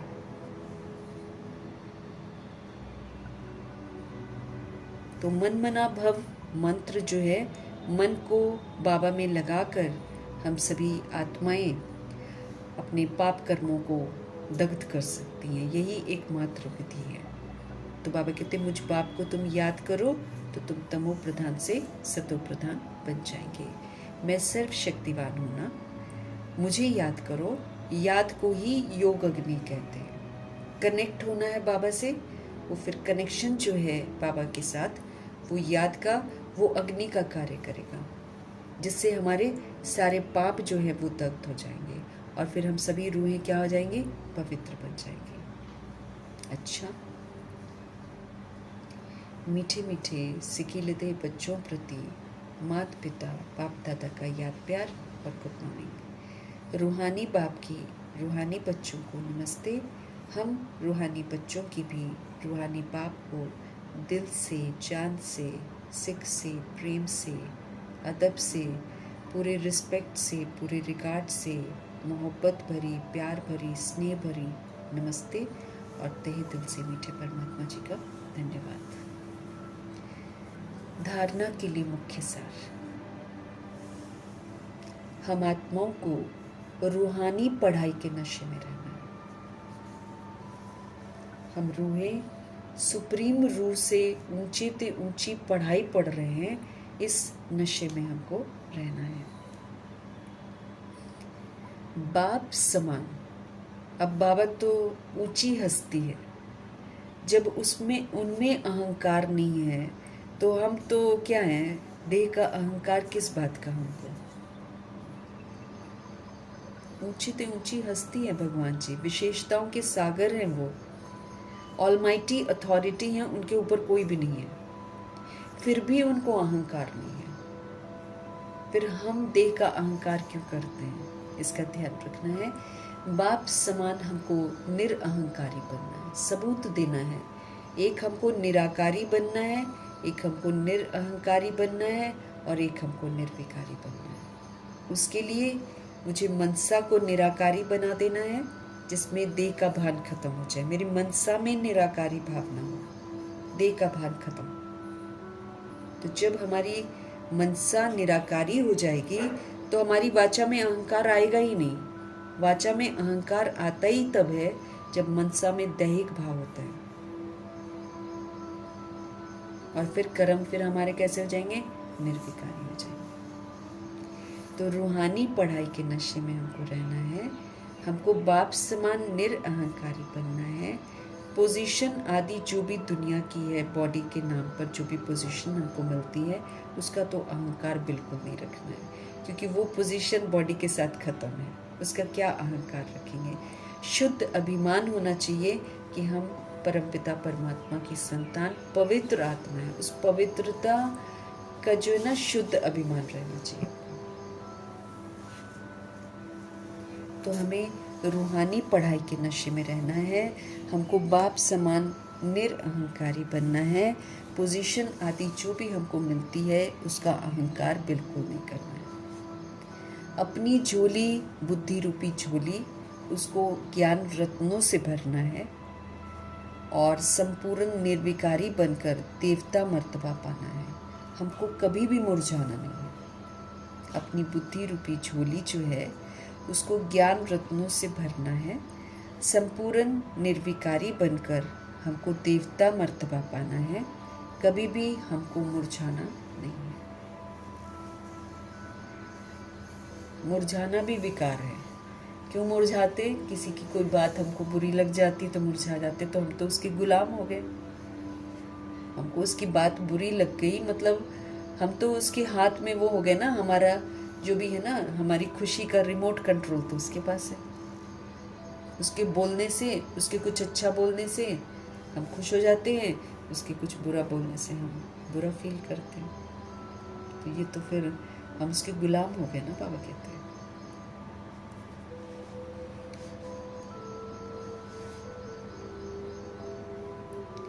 अपनी झोली ज्ञान रत्नों से भरनी है। संपूर्ण निर्विकारी बन देवता मर्तबा हमको पाना है।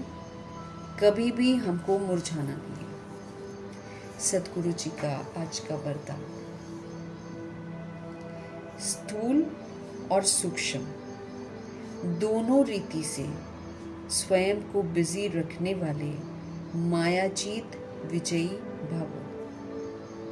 स्थूल और सूक्ष्म दोनों रीति से अपने आप को हमको बिजी रखना है। मतलब सूक्ष्म मीन्स मनसा से भी और स्थूल भी।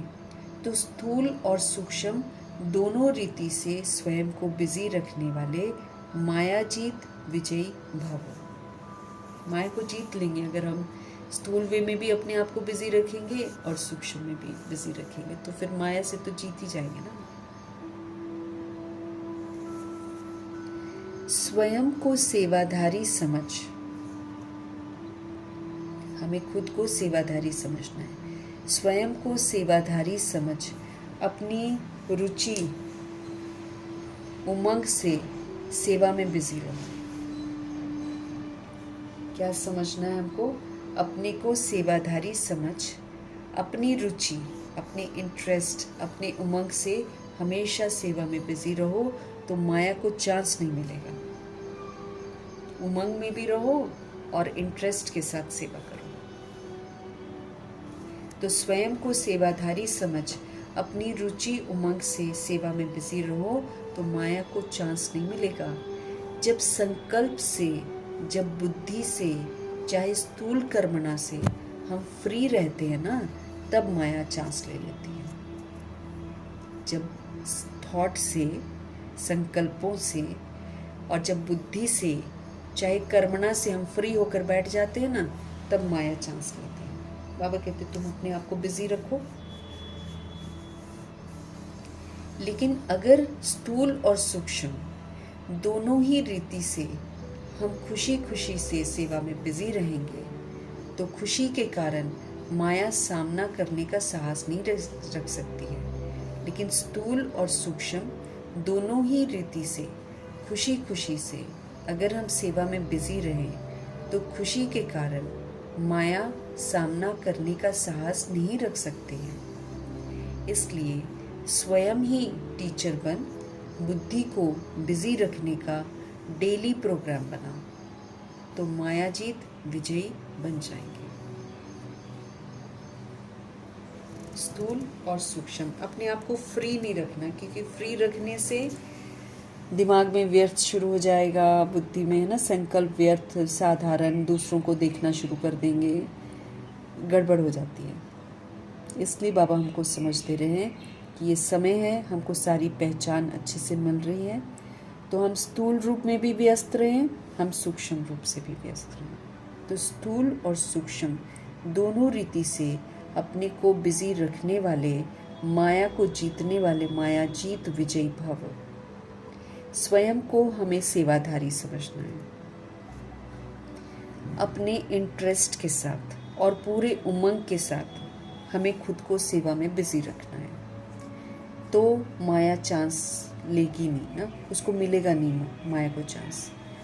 जब हम संकल्प से, अब बाबा ने हमको बोला है कि समर्थ संकल्प करो, शुभ करो, शुद्ध करो, सकारात्मक करो, है ना, प्योर पॉजिटिव पावरफुल संकल्प करो। ये बाबा ने हमको होमवर्क दिया हुआ है, और हमेशा करो, अपने लिए भी करो, दूसरों के लिए भी करो, ऐसा बोला है। तो जब हम वो काम नहीं करते हैं, समर्थ संकल्प नहीं करते हैं, तो फिर माया व्यर्थ लेकर आ जाती है, पास्ट लेकर आ जाती है, साधारणता लेकर आ जाती है, नकारात्मकता लेकर आ जाती है। इसलिए बाबा हमको बोलते हैं कि जब संकल्प से, जब बुद्धि से, चाहे स्थूल कर्मणा से हम फ्री हो जाते हैं ना, बुद्धि भी खाली। अब बुद्धि में बाबा ने बोला है कि ज्ञान रत्नों को फीड करो, बुद्धि को व्यस्त रखो ज्ञान चिंतन में, तो वो नहीं करते।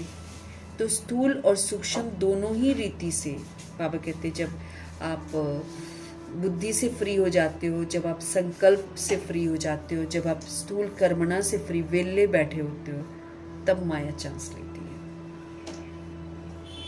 लेकिन स्थूल और सूक्ष्म दोनों ही रीति से खुशी खुशी से सेवा में बिजी रहो, तो खुशी के कारण माया सामना करने का साहस ही नहीं रख सकती, क्योंकि हम खुश हैं ना, हम व्यस्त हैं, हम खुश हैं, तो फिर माया क्या करेगी? माया किस कमी कमजोरी की तरफ लेकर जाएगी? ना उदास कर सकती है, ना कुछ कर सकती है। तो बाबा कहते जब आप व्यस्त रहते हो पूरे उमंग उत्साह के साथ, खुशी खुशी, तो फिर माया सामना करने का साहस ही नहीं रख सकती है। इसलिए बाबा कहते हैं स्वयं ही टीचर बनकर बुद्धि को बिजी रखने की स्वयं ही टीचर बनो तुम अपने, और बुद्धि को तुम बिजी रखो। उसके लिए तुम क्या करो, तुम डेली प्रोग्राम बनाओ। जैसे बाबा हमको बोलते हैं सुबह उठते हो कैसे संकल्प करने, सुबह फीड करो बुद्धि में कि हम शुभ शुद्ध सकारात्मक प्योर पॉजिटिव पावरफुल संकल्प ही करने हैं। अपने आप को सिखाना है ना कि दुनिया में चाहे हम किससे भी मुलाकात मेरी हो, लेकिन मुझे प्योर पॉजिटिव पावरफुल संकल्प ही क्रिएट करना है। ये अपने आप को समझा के सुबह ही बाबा कहते टाइम टेबल बनाओ, डेली प्रोग्राम, कि कोई भी मुझे मिलेगा, मुझे ये काम करना है, मुझे इस समय मनसा सेवा करनी है, इस समय वाचा करनी है, इस समय कर्मणा करनी है। अपना सारा टाइम टेबल बना कर रखो। कर्म में हम कैसे आएंगे, कर्म करते समय गुणों का यूज़ करना है, ये ध्यान रखेंगे। वाचा चाहे कोई कैसा भी हो, जब भी हम वाचा में आएंगे हम अहंकारी नहीं बनेंगे, हम वरदानी बोल बोलेंगे, हम प्राप्ति कराने वाले बोल बोलेंगे। ऐसे बाबा कहते अपना तुम प्रोग्राम बनाओ, डेली प्रोग्राम बनाओ। ये नहीं कि एक दिन मैंने बनाया और मैंने सोच लिया कि अब सबसे नहीं, हम फिर भूल जाते हैं। रोज़ का प्रोग्राम बनाओ, और फिर रोज़ बाबा ने बोला है प्रोग्राम बनाने से पहले भी सोचो, है ना, कि सही राइट यस हम कर रहे हैं कि नहीं कर रहे हैं। और फिर करने के बाद 1 घंटे बाद चेक करो कि क्या मैं सही मायने में जैसा बाबा ने बोला था वैसे ही मैंने संकल्प किए, वैसे ही मैंने बोले, वैसे ही मैंने कर्म किए। और ये बात का भी ध्यान रखना है कि दूसरी सोल्स कैसा भी व्यवहार कर सकती है, मुझे क्या करना है ये मुझे ध्यान रखना है। हमारा स्वभाव चेंज नहीं होना चाहिए, हमारे संस्कार चेंज नहीं होने चाहिए। कोई भी सोल हमको अपनी सीट से, हमारी जो सीट है जिस पर हमको बाबा ने अकाल तख्त पर बिठाया है, कोई भी आकर हमको उस अकाल तख्त की सीट से उतार ना सके, इतना हमको अलर्ट रहना है। उसके लिए हमको टाइम टेबल बना कर रखना है, और डेली का प्रोग्राम बनाकर फिर रात को पोता मेल बाबा को देना है। यूँ तो हर घंटे में चेकिंग करनी है, लेकिन बाबा ने क्या बोला, रात को सोने से पहले भी पूरा खाली करके फिर सो। जो सोल सारा दिन का पूरा समाचार बाबा को देते हैं रात को, है ना, वो फिर धर्मराजपुरी में जाने से बच जाते हैं, उनको फिर धर्मराजपुरी में जाना नहीं पड़ता। लेकिन जो पोता मेल नहीं देते हैं उनकी फिर गलतियां बनी रहती हैं, फिर अगले दिन वो फिर वही गलती करते हैं, तो वो फिर पापों का खाता बढ़ जाता है, उनको फिर धर्मराजपुरी में जाकर चुप करना पड़ेगा। तो अपने आप को ध्यान रखना है, अपने लिए प्रोग्राम रोज़ के बनाने हैं, ताकि हम माया से इतना व्यस्त रख लेना है अपने आप को, संकल्प बुद्धि कर्म से ऐसा प्रोग्राम बना लेना है कि हम माया को जीत लें, माया हमारे पास आए ही ना, और हम विजयी रतन बन जाएं। उसके लिए स्थूल सेवा भी हमको करनी है और सूक्ष्म भी करनी है। स्थूल करते हुए सूक्ष्म भी होती रहे, क्योंकि सूक्ष्म है मनसा, तो मनसा भावनाएं जो हैं वो हमारी निराकारी हो, कल्याणकारी हो, तो हम सेवा करें और सभी रूहों की सेवा करनी है। ये नहीं कि 1-2 की करेंगे। स्लोगन हमको मिला है, निश्चय और फलक से कहो कि बाबा मेरे साथ है, माया आएगी ही नहीं पास, क्योंकि जिसके साथ बाबा है उसके पास माया नहीं आ सकती है। माया जाती ही उसके पास है जो बाबा को अपने साथ नहीं रखते, उनको पूरा उनका टाइम वेस्ट करवाएगी, उनके संकल्प वेस्ट करवाएगी, उनके कर्म वेस्ट करवाएगी, और बाद में पश्चाताप के लिए छोड़ देगी। लेकिन अगर हम अलर्ट हैं, अगर हम निश्चय बुद्धि हैं, अगर हम बाबा को अपने साथ रखते हैं, तो माया हमारे समीप आ नहीं सकती। निश्चय होना चाहिए, निश्चय और फलक से कहो कि बाबा मेरे साथ है, तो माया समीप आ नहीं सकती।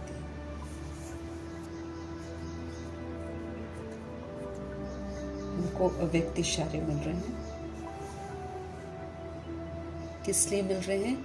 सदा हर्षित रहने के लिए मिल रहे हैं, ताकि हम सदा खुश रहें और हम अपनी नेचर को सरल बना लें, हम अपनी नेचर को सहनशील बना लें। बाप दादा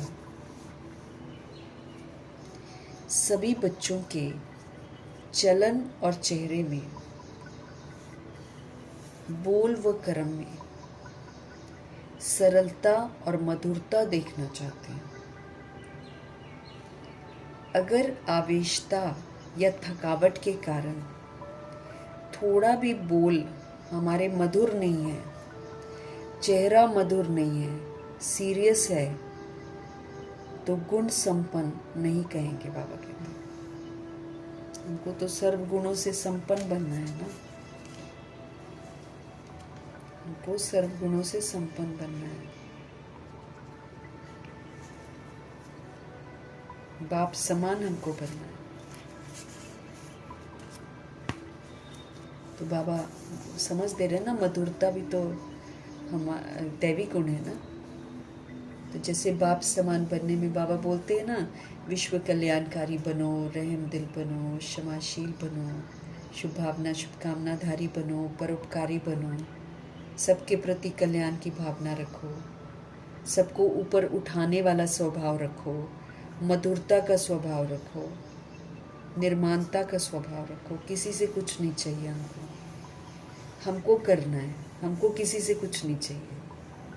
ये वाला पाठ पक्का कराना है, क्योंकि किसी से कुछ चाहिए तो कभी कोई देगा तो कभी कोई नहीं देगा, तो उसमें तो हम फेल हो जाएंगे।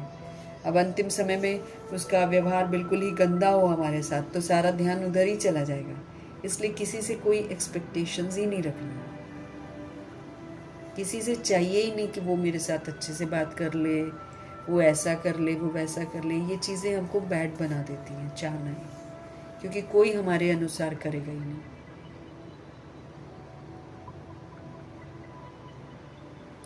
बाप दादा सभी बच्चों के चलन और चेहरे में, बोल में, कर्म में सरलता और मधुरता देखना चाहते हैं। हमारे कैरेक्टर में, हमारे चेहरे पर, हमारे बोल में, हमारे कर्म में सरलता देखना चाहते हैं, मधुरता देखना चाहते हैं। अगर आवेशता आ जाती है या थकावट आ जाती है, उसके कारण हमारे बोल में कड़वाहट आ जाती है, उसमें मधुरता नहीं रहती है, चेहरा मधुर नहीं बल्कि गंभीर हो जाता है, तो फिर तो बाबा कहते हैं उसको गुण संपन्न नहीं कहेंगे। कैसे भी सर्कमस्टेंसेस हो, हम ये नहीं कह सकते सर्कमस्टेंस ऐसे थे बाबा इसलिए हमारा ऐसा हो गया, नहीं। वो तो पहले ही बाबा बोलते हैं कि कैसे भी सर्कमस्टेंसेस हो,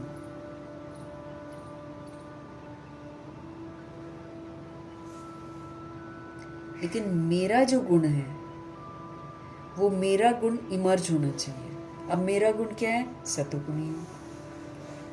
ये अविनाशी है, ये खत्म नहीं होता है। हम मरते नहीं, इसलिए हमारे गुण भी मरते नहीं हैं, खाली हम विस्मृत हो जाते हैं, जिसकी स्मृतियाँ बाबा फिर से दिला हमको फिर से जगा रहे। तो कोई कैसा भी हो, परिस्थिति कैसी भी हो, लेकिन मेरा जो गुण है बाबा कहते हैं वो मेरा गुण इमर्ज होना चाहिए। जैसे बाप दादा वैसे हूबहू वही गुण, वही कर्तव्य, वही बोल, वही संकल्प अनुभव। जैसे बाप दादा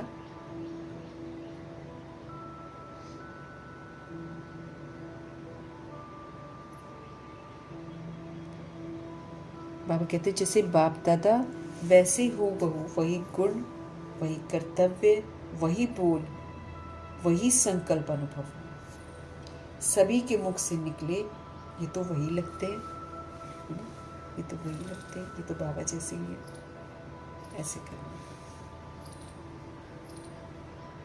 जब हमारे बाप दादा की तरह गुण होंगे, जब कर्तव्य भी विश्व कल्याण का हम उन्हीं की तरह करेंगे, जब हम वही बोल बोलेंगे जो बाबा बोलते हैं, जब हम वही संकल्प करेंगे जो बाबा करते हैं, तो सभी के मुख से निकलेगा ये तो वही लगते हैं, ये तो अल्लाह लोग लगते हैं, ऐसा बोलेंगे। जैसे ब्रह्मा जी का ग्रुप जब आ रहा था तो उन्होंने, लोगों ने यही तो आखिर में बोला था कि ये अल्लाह लोग हैं। तो बाप समान हमको करना है। बार बार घोट घोट के, जैसे बाबा बोलते ना, अपने आप को पक्का कराना है, अपने आप को समझाना है कि मुझे अपनी चलन को सुधारना है। हम जो भी ईश्वरीय पढ़ाई पढ़ रहे हैं उसका जो रिजल्ट है वो हमारे चलन में दिखाई देगा, वो हमारे चेहरे में दिखाई देगा। ये जो मस्तक मणि है ना, सेंटर ऑफ द फोरहेड, ये चमकेगा, ये जागृत होगा और दूसरों को जागृत करेगा। जितना हम जगे हुए होंगे उतना हम दूसरों को जगा पाएंगे।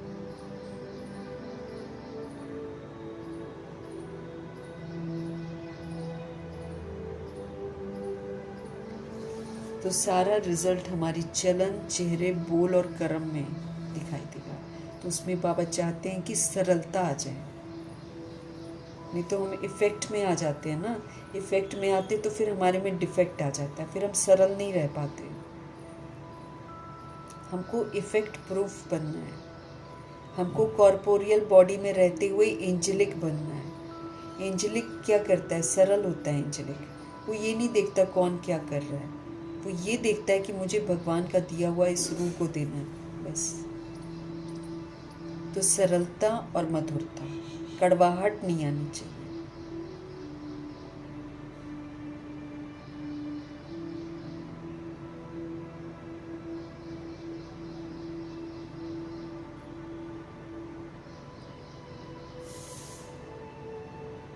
मधुरता भी हो, ये देखना चाहते हैं। आवेशता नहीं होनी चाहिए। बाबा कहते तुम मुझे ये मत बोलना कि उसने मुझे गुस्सा दिला दिया।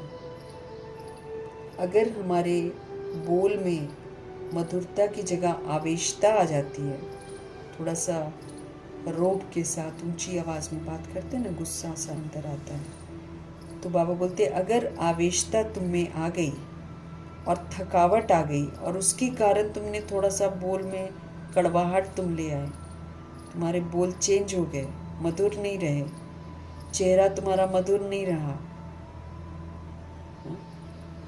सीरियस हो गया, तो फिर बाबा कहते हैं गुण संपन्न नहीं कहेंगे। तो दुनिया चाहे कैसी भी है, 36 गुण हमारे अंदर होने चाहिए, बाबा का ये कहना है। दुनिया चाहे कैसी है, 7 गुण मेरे अंदर में, मेरे व्यवहार में होने चाहिए। रटने से नहीं, प्रैक्टिकल यूज होने चाहिए।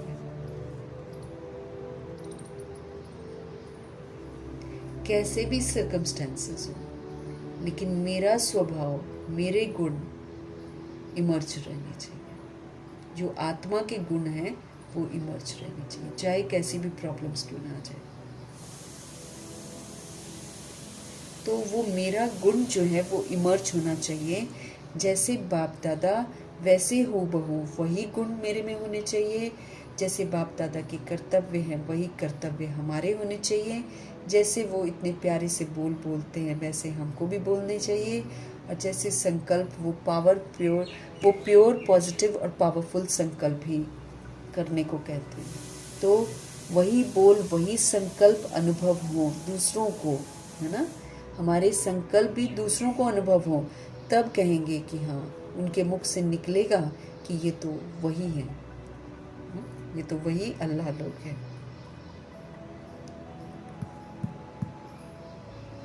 तो बाबा आए हुए हैं सारी दुनिया से विकारों की तपत को बुझाने के लिए। ये दुनिया तप रही है, विकारों की आग में तप रही है। काम क्रोध लोभ मोह का चरम सीमा पर है। सबको शीतल बनाने के लिए बाबा आते हैं। शीतल कैसे करते हैं? ज्ञान की बरसात करके समझ देते हैं। समझ से फिर हमको जागृति आती है, जागृति आती है तो फिर हम गलत काम करना छोड़ देते हैं। तो वही बाबा बोलते हैं ना, दिल से तुमको लग जाए ना कि तुम एक आत्मा हो और तुम परमात्मा के बच्चे हो और तुम परम धाम निवासी हो, दिल से तुम्हारे लग जाए, तब तो तुम चेंज हो जाओगे आराम से, शीतलता आ जाएगी, विकार खत्म हो जाएंगे।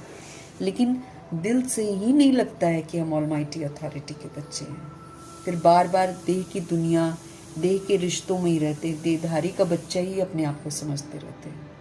तो फिर तपत बुझती नहीं है, आग लगी रहती है। आग लगी हुई है सारी दुनिया में विकारों की, जिसको शीतल बनाने के लिए आए। समझ देते हैं, इस समझ से हम अपने अंदर की आग को बुझा सकते हैं।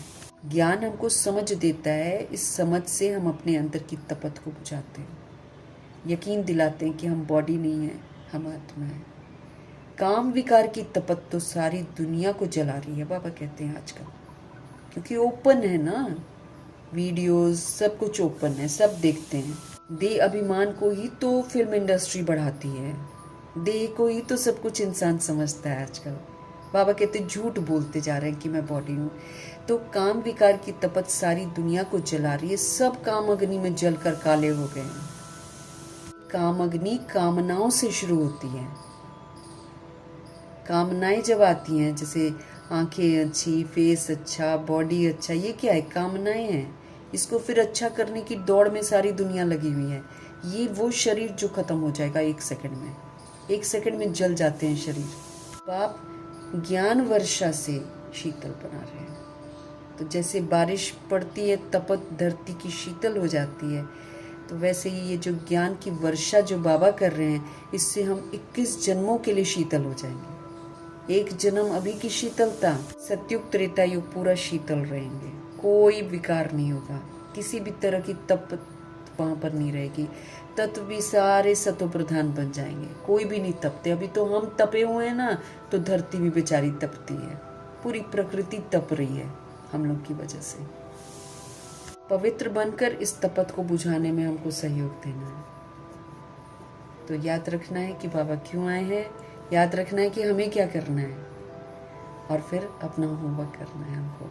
मीठे परमात्मा जी का हम धन्यवाद करेंगे। ब्रह्मा माँ का धन्यवाद, जगदम्बा माँ का धन्यवाद, कुलसार दादी जी का धन्यवाद, अष्टरत्नों का धन्यवाद, नवग्रहों का धन्यवाद, एडवांस पार्टी की सारी सोच का धन्यवाद, बची हुई जितनी भी आत्माएं हैं सबका धन्यवाद, 5 तत्वों का धन्यवाद, ड्रामा का धन्यवाद, प्रकृति का धन्यवाद, माया का धन्यवाद, यमदूत का धन्यवाद, करोड़ों की आबादी का धन्यवाद, साधनों का धन्यवाद, साधन बनाने वालों का धन्यवाद, साथ में रहने वाली सोल्स का धन्यवाद, सहयोगी आत्माओं का धन्यवाद,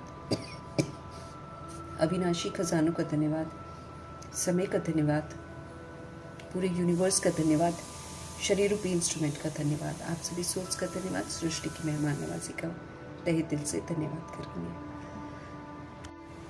धन्यवाद करते हुए ओम शांति।